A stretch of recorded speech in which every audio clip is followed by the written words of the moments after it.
Radio Free Cybertron. Transformers. Rewind.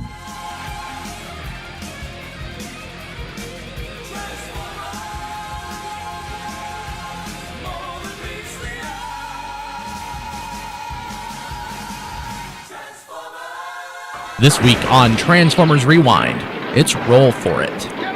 Starscream, still in command of the Decepticons after Megatron's disappearance, leads Thundercracker and Soundwave in attacking a hydroelectric powered generator. What was that? The Autobots respond quickly. Your friendly neighborhood Decepticon records. Can the chat and start kicking pig iron. Battle is short. With little to show for their efforts, the Decepticons retreat. Pay for this, Prime! Optimus Prime sends Prowl and Blue Streak to follow. Starscream, Thundercracker, you two look like Optimus Prime. Meanwhile, on Cybertron, Megatron resumes contact with Earth. Despite his absence, Megatron commands that their scheduled attack on an antimatter laboratory continue as planned. The battle-damaged Decepticons set out to find repair parts in the interim. Inside the antimatter lab, Chip Chase and Spike are greeted by Dr. Alcazar. It would be a mystery to us as well. I thought you were just another pretty face. Chip, I asked you to come by for this. This diskette will let your home computer talk with old Betsy Brainiac here anytime, day or night. Can't wait to test it out. Let's cook a few crankcases. You don't have Prime and Brawn to bail you out this time. The Decepticons are coming to steal the antimatter formula? The antimatter formula, flesh creature. I want it. You're too late. I erased it. He lies. He uploaded the formula to someone. I don't know who, but I soon will. Let this human go. We seek another. Oh, wow! Dr. Alcazar sent me the antimatter formula. In the aircraft factory, Prowl is injured by Soundwave's blast, and his battle computer goes offline. Helpless. Desperate, Prowl scans for another online computer to interface with. His signals find Chip Chase. Computer. Prowl, this is Chip Chase. Don't worry. I'm assuming control now.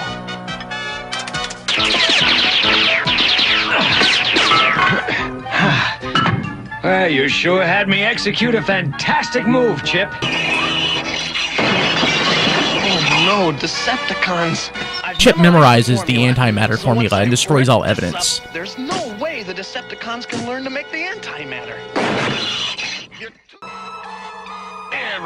Inside, Soundwave uses his scanning abilities to extract the formula from Chip's brain. Inside your primitive brain. Megatron orders Chip disposed of and begins creating antimatter with the equipment in the lab. Just as Thundercracker moves in to terminate Chip, a group of Autobots attack. Optimus Prime drives through the lab walls and unleashes his Autobot warriors. But too late. The injured Autobots limp back to their headquarters, where Ratchet and Sparkplug immediately go to work. Chip laments his inability to keep the antimatter formula from falling into Megatron's hands, but Wilczek tries to console him. He's got a plan for the formula and could use Chip and Spike's help. Into atomic particles.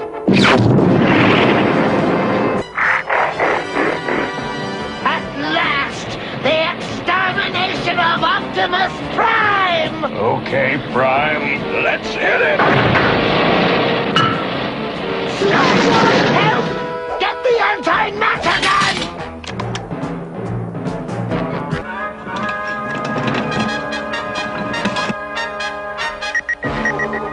For that, I'll blast you first. Not if Wheeljack's invention works, you won't. What's going on?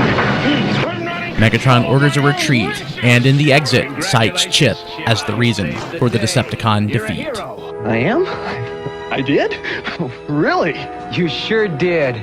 You may not be an Autobot, but when you rolled for broke back there, you sure could have fooled me. Roll For It is an episode that I've seen dozens of times. I can't...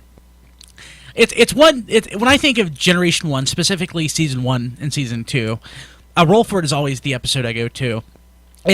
Watching it, it's been a while since I've actually sat down and watched it, though. And it's way more inventive and creative than a lot of later episodes. They like to do lots of different things. It's really well plotted in my mind and paced.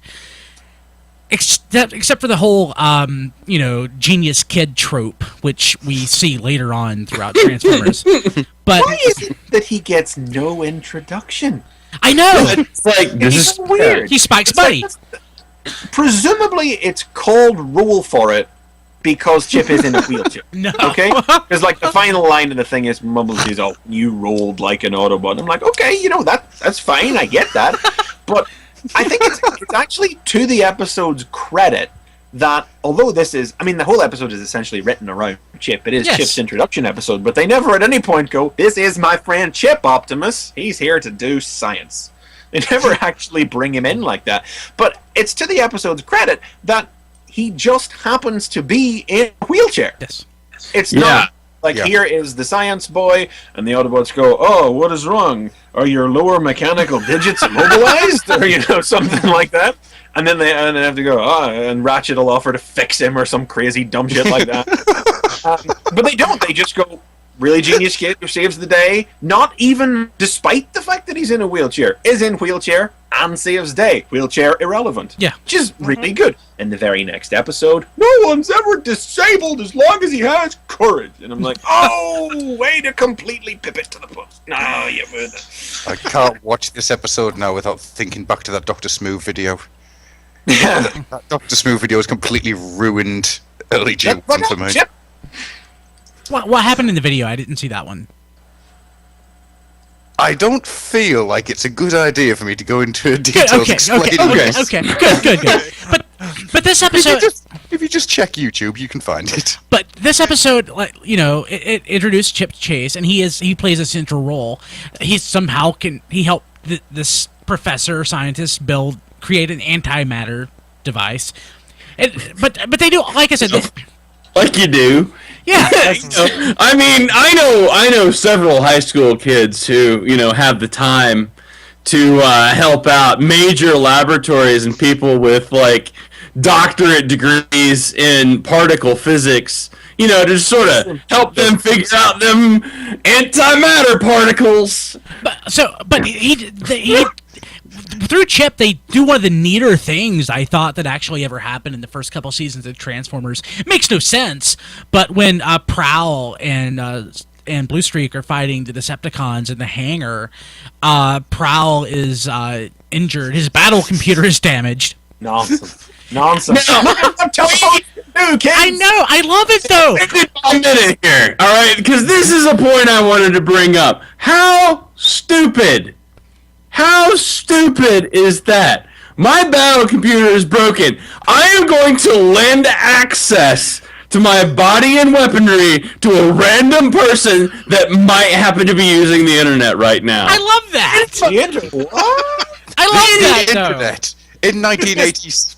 Anybody who might happen to have a dial-up connection, I'm going to say, please will you help me fight these things, and hope that they don't do something stupid like run off and attack a city. Did it?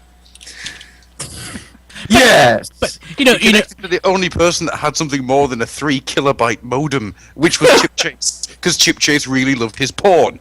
Because he had that on a. He had two choices. He was either going to connect him or Megatron. Actually, I'm betting in 1984, a 3 kilobit connection would have been like a college level or university level connection. Yeah, he had it because that would have been.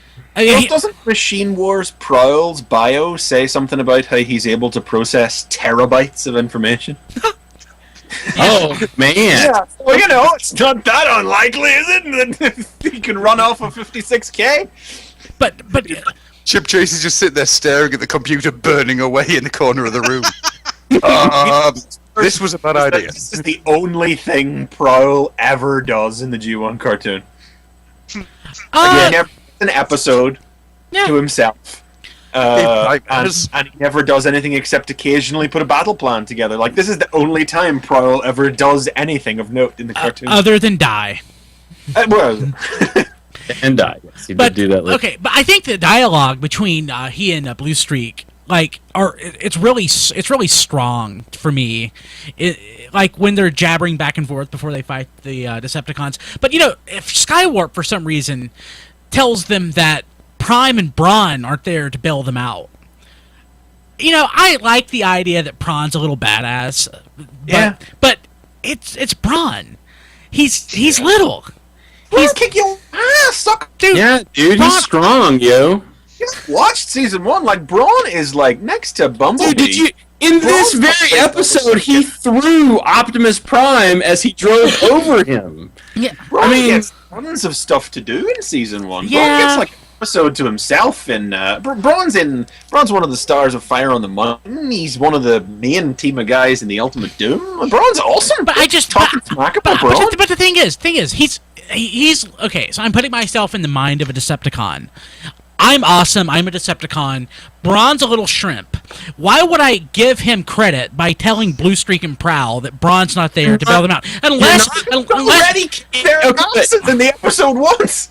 But even based on that logic, like, wouldn't it be an insult to someone to say, "Hey, this little guy isn't here to help you out"? This is true. Is true. And of course, there's some truth to that because Prowl's battle computer is damaged. Yeah. It's not like he couldn't engage his walking computer and get up and walk away. He had to re-engage his battle computer. Right. Apparently, battle computer is common sense computer because you can't seem to do a bloody thing without Chip Chase sitting there sending messages over a 3 kilobyte modem. But the thing, left leg, right leg, left leg, right leg. ASW. Jump on aeroplane. Fly aeroplane. Has command lines Chip knows, and he's able to like program him to fire rockets off of a jet that he's probably never even seen. I love that. I love that. /prowl / attack. Attack equal to prowl_attack dot exe. Pistolprowl.exe. N equals. So, okay, one question. So, earlier on in the episode, when Megatron is trying to figure out where all this antimatter crap is, they go to Dr. Alcazar, and they're like, oh, he doesn't have it. Okay, well, this human doesn't have it. Just let him go. We're looking for another one. We're gonna go find somebody else. Yeah. For Christ's sake, don't use the mind-reading powers you're about to use 3 minutes from now on someone else to find out who he sent it to. So the Decepticons have the ability to extract this information from Chip Chase's brain, but they can't recreate something that like a 15-year-old kid made. Well, he is a genius, and the Decepticons are immensely stupid. Well, obviously, Cybertronian technology never quite got the hang of antimatter. Yeah. Of all this advanced technology, they don't have antimatter. So they do have Wi-Fi, though. Yes. Right. So there we go. So Cybertron technology is merely 25 years in front of us. That's what this episode has shown us. Probably some truth to that. You can control the Transformer with a basic modem, a basic phone modem, and computer keyboard. so they get the antimatter formula from Chip. The Autobots like break into the laboratory. That's a heavily fortified laboratory too, if you notice. Yeah, a basic laboratory. Every single scientific facility in the Generation 1 cartoon. But mile-high walls. The Megatron somehow throws the antimatter, it explodes, but it doesn't destroy all the antimatter that's 15 feet away from that. All the Autobots are injured, they leave, they go back. But there's like an actual sense of, like, unlike a lot of other times in the Transformers where everything seems superficial, there's like an actual sense of loss there. It seems like, wow, the Autobots really can lose. Not that doesn't happen all the time, but it's just this. Maybe it's because I've watched this like 75 times as a kid, because it's the only episode of Transformers I had on VHS until I was like 16 years old. Yeah, see, mine was Divide and Conquer. Yes, so it's another classic. Probably a better episode. Yeah, but better than Chip Chase and his 3 kilobyte modem. I'm not letting this alone. I cannot physically leave this alone. but the long and There's short not a of lot of data to transfer. so yeah, that means probably It's stupid. just command lines. I mean, it's all text. No, there's video. There's video. The animation on this one. I like the animation on this one. It's weird, but it's nice to look at in still form because it's got this weird anime twinge to it, and these exaggerated proportions. I love the shot of Soundwave actually doing the fingers on Chip's head and doing I like really, and slightly inflated forearms, a little bit pre-Dream Wavy, but not puffy, but just look quite imposing and impressive. I like this. But it's also one of the single clumsiest episodes out of the first season as well. There are lots and lots of really visible errors, and even a lot of weird sound editing errors in it as well. Yeah, we'd be amiss if we didn't mention the sound error that's in the guard whose voice changes from scene to scene. Well, this is the Soundwave episode. Of course, that one too. Yeah. So this is the one episode in which they forget to modulate the Soundwave voice, and we get to hear that it's actually Dr. Claw. Happened again in Web World, but that's like 2 years apart. Yeah. So, well, it's season 3. I don't care. So, but the thing is, all of the voices don't really seem to match like the human characters. To me, like watching it, they just seem to like. It's like finally meeting someone that you've heard on the radio for years. Their face doesn't match their voice. It's like all of the characters in this that aren't human, except for Chip and Spike. Their faces don't match their voice. It's like obviously the show had a kind of a smaller cast at this stage, but like when they attack that, I forget what kind of power plant it is they attack. When they attack that power plant, hydroelectric. That guard's Hound and that guard's Plug, and it's like they're not even doing anything different. They're just speaking. And then you hear that one guard that's voiced by Chris Latta say something to Starscream, and then Starscream speaks back to him, and you're like, Chris Latta was a talented. Yeah. Well, and not only that, but then like you hear Reflector in this as well, and it's like, oh, that's Starscream, yeah, but that's like sometimes it's unavoidable. It's like John Stevenson. Everything John Stevenson ever did sounded like John Stevenson, but John Stevenson must have played a bajillion wizened old professors. So in Scooby-Doo episodes and things. So except that he played Wheeljack, which sounds totally different. I didn't. No, Chris Latta Wheeljack, but that's what I'm saying about Chris Latta. You're talking about. I'm talking about. You've got Chris Latta Starscream Reflector, and then Wheeljack, which is like Wheeljack is essentially exactly the same as Sparkplug with more robotic echo and a slightly higher pitch. One thing I definitely want to mention before we wrap this one up is at the end of the episode, that really ominous statement from Megatron where he said, "One small boy came between me and mastery of the universe." That, like, has always stuck with me. If this episode had taken place in the Dreamwave universe, the next morning, Chip Chase's parents would have found him in bed, soaked in his own blood, with his spine torn from his anus. It's always saying things like that in season 1, because that's another thing about season 1, and something that's actually probably most prominent in an episode like this is there is a sort of gentle continuity that runs through season 1, and this is probably the biggest example of an episode that follows on directly from the last one, where Megatron disappears in the space bridge for the first time of a million times across millions of comics and cartoons. But he usually, just to preserve the idea that they would be back and Transformers would return next Saturday at 7 Central, he would say, like, well, I will be avenged, I still function, and then you would see him coming out of the Nemesis at the end. I'll get you next time, Gadget. Yeah. I mean, they knocked that on the head for season 2. They stopped doing that because we made 65 episodes. We don't have to prove nothing to nobody. So they didn't really have to keep doing it. But all through season 1, it's like, I will be avenged. Before we move away from this, you mentioned animation. Have you noticed that this episode has the most animated Soundwave ever? All of his movements are just all over the place when he's running it. He's just going for it in a proper cartoon fashion. When they're escaping at the beginning of the episode, and he like transforms and like flies into Starscream, that's like crazy. I mean, and that scene at the hydroelectric plant where they actually draw in the rainbow over the waterfall, I've always loved that. Yeah. It's not a. It's hard to. It's stylistically, it's a really nice and unusual episode, but the execution, just like on a production level, is probably one of the most At least the most inconsistent, probably, of season 1. I would say the first part of the Ultimate Doom is probably the worst looking season 1 episode. But it's ambitious, if not excellent.